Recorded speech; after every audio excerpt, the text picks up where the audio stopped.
Hi, everyone. I'm Hunter Severson, and my partner is Jaydyn Child. We are doing Strategy 14 Authentic Role Play from the book Integrating Language Arts and Social Studies by Leah M. Melber and Alice Hunter. So I'm going to read the introduction from our book. It starts off with, I am really sad. We are going to move to Chicago, and my mom said I can't take all of my toys with me. I don't know how to decide, she said. I can only take one box full. How can I leave my dolls, play ponies, and pet stuff behind? How can I leave them?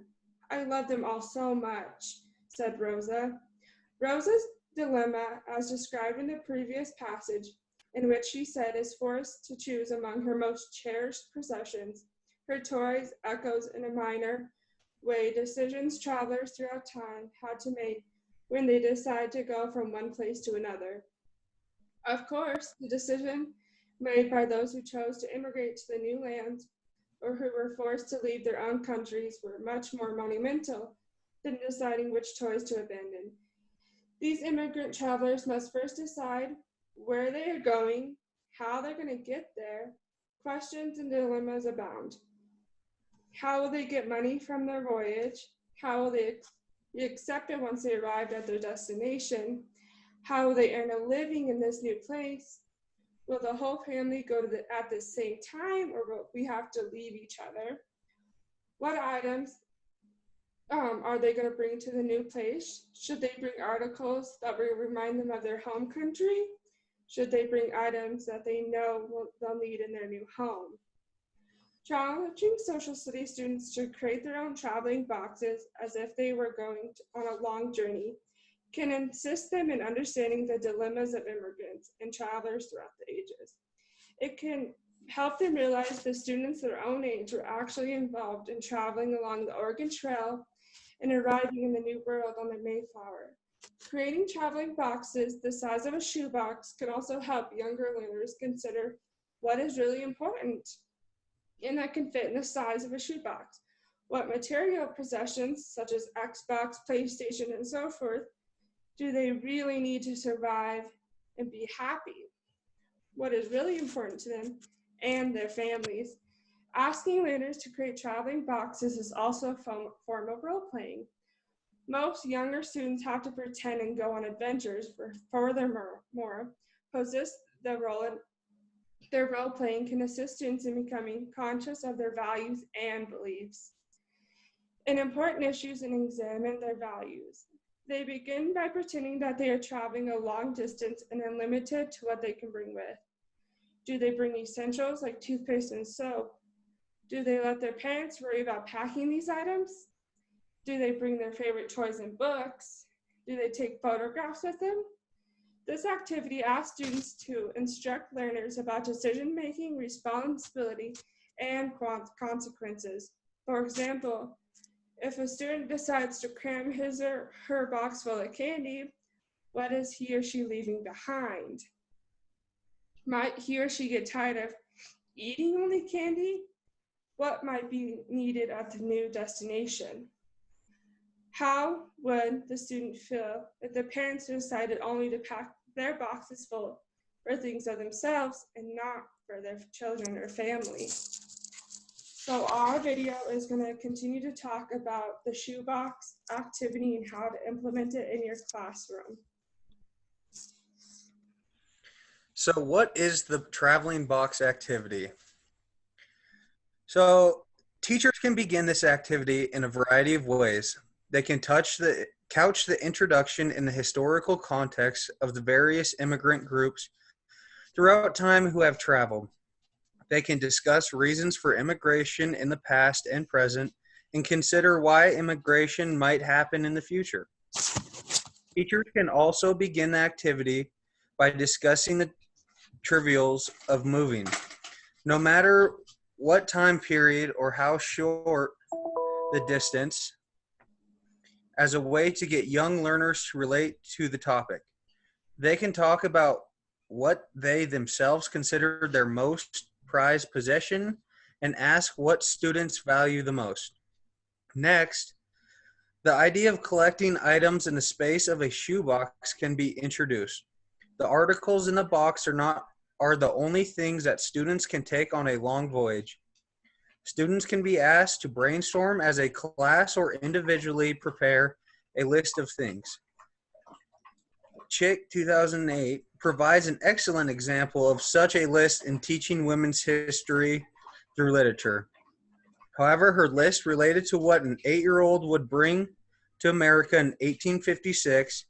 After making the class list or individual list, learners should put what they consider the most important in rank order and also consider how many of these items will fit in their shoebox. Then students should collect the items in the shoebox. Students should be asked either orally or in writing to display their item, explain why they chose what they did, and reflect on whether their decisions were wise ones.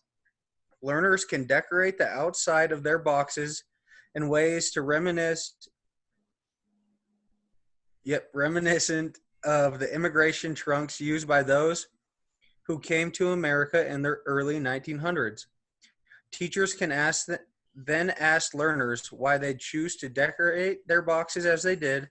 Does the decoration show personality, dreams, destination, or anything else?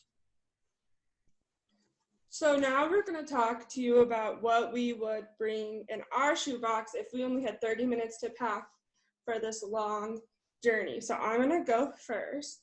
So for me, it was a lot of sentimental things. So to start off, I have my grandma's watch that she gave me right before she passed away.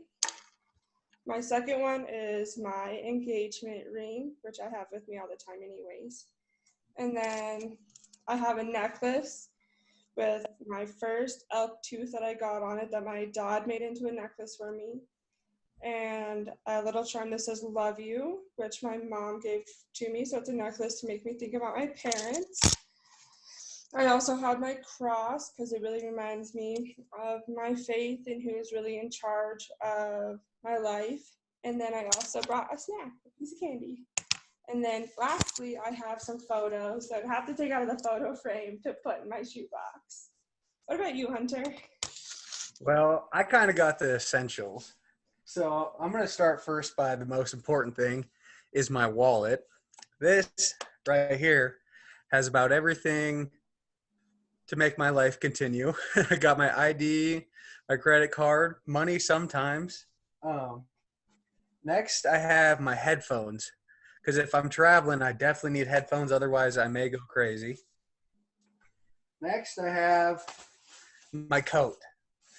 I'll fold it nice to get in the shoebox, but I need my coat because you never know what the weather is going to be like when I'm traveling or how it's going to be when I get there. So I always need a coat to stay warm.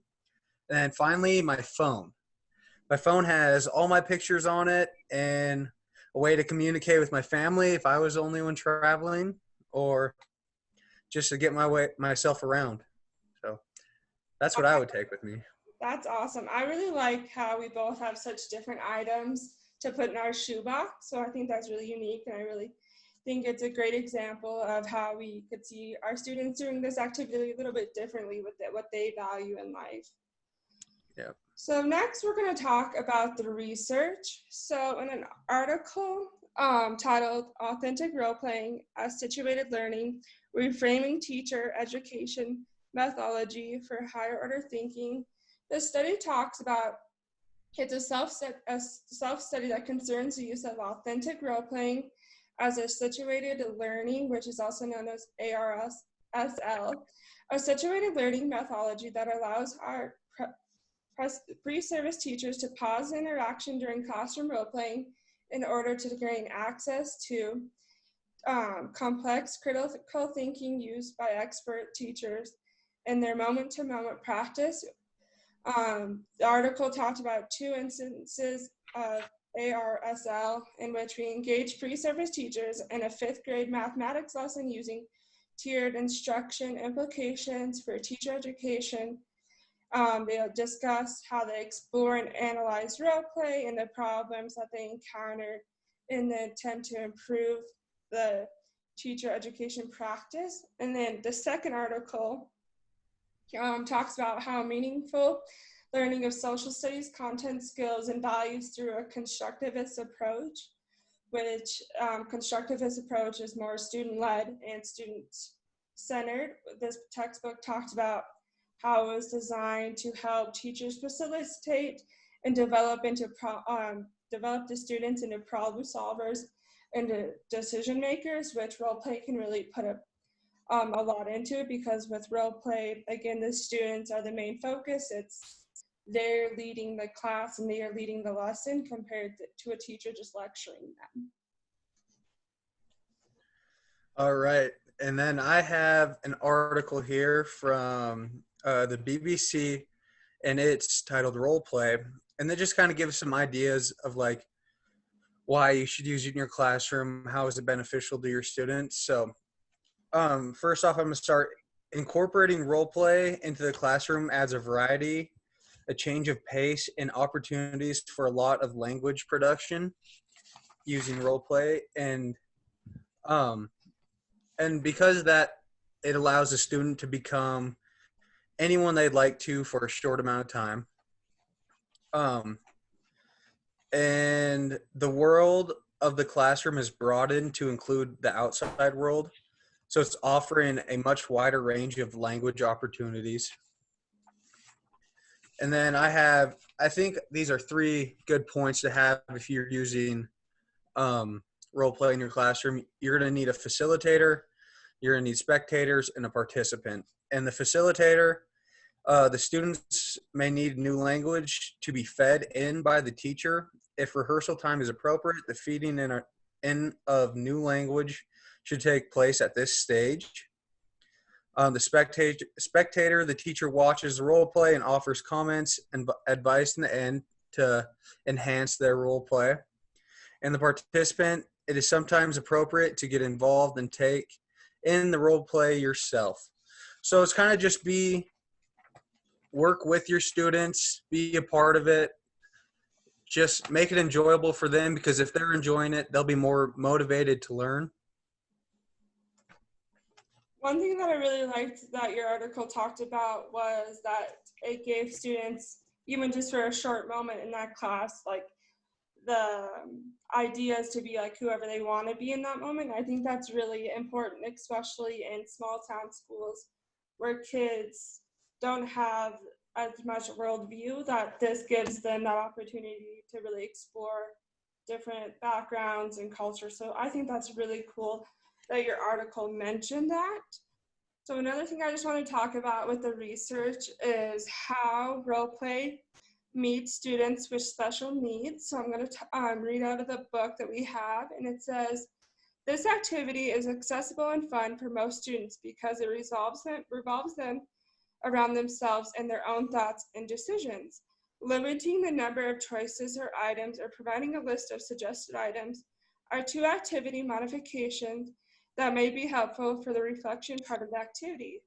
Students who have a difficulty writing can record their thoughts electronically, and then also how to meet the needs of English learners. It is particularly important that teachers be sensitive to the fact that some of their students might have been in this exact situation or having to leave their country with little or no warning or possessions. So the shoebox activity might be used with care and sensitivity. One modification may be allowing students to select and collect items or pictures of their things that surprised them when they came to the new country, state, or city as an alternative activity. So I think both of those modifications, especially keeping in mind that some students in your classroom could have went through these really hard times as a young student, that we really have to keep those like in mind and just really be like smart and wise about how we throw around some of the words we use when we're doing activities like this. So another thing that really interests me with this chapter is the children's literature connections. For me, I love bringing literature into a lot of the things I learned, just because I personally like to read a lot. So I really like that the chapters bring this in. So I'm just going to talk a little bit about the literature connections for this chapter. So the first one is Miss Bridie Chose a Shovel by Leslie Connor. This picture book tells the story of all the things that Miss Bridie did with the shovel she brought with her when she came to America in 1856. So this book is really important because it shows like really empowering of her life when she came to America, which is really cool. And the second one is How My Family Lives in America by Susan.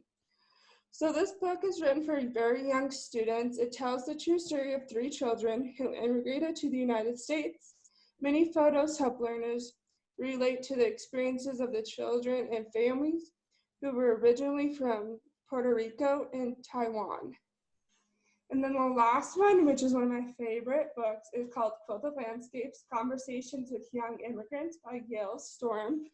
So it's the story of 26 young immigrants, and they're told in the book written for older students, colleagues relating to language and cultural barriers are well explained. So it's really just like the stories of these young immigrants, and it's a really challenging read, so you'd have to read it with your students, but it's very impactful and meaningful when you do get to have these conversations that young kids did have, which was really cool to me.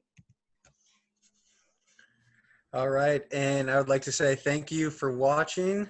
We hope that the traveling box activity helps you better understand ways role play can be used in the classroom.